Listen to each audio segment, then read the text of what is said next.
егерде жалынған дұғаларың болмаса дейді өмірде, жалпы несіне керек қылсын сендерді дейді Алла Тағала. Қараңыз қалай айтады.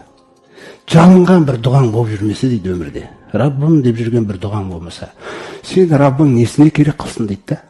Сен кімге керекпін деп жүрсің деп жатыр ғой бізге. Ол Алла бай, дүниенің бақытына, ақыреттің бақытына бөлеймін десе бөлей салады.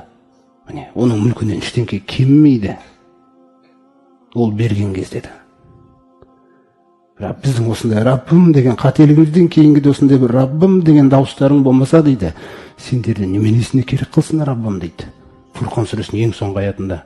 Міне, осы нәрсені түсінсе, адам тәкаппарлана ала ма енді? Өзіңіз ойлаңыз. Адам өзін біреуге дәлелдей ала ма? Кімсің деп отыр Алла Тағала. Сен кімсің дейді. Сен тек қана маған жалбарыну үшін жараланғансың дейді болды. Сол жерде дейді сенің сәнің де мәнің де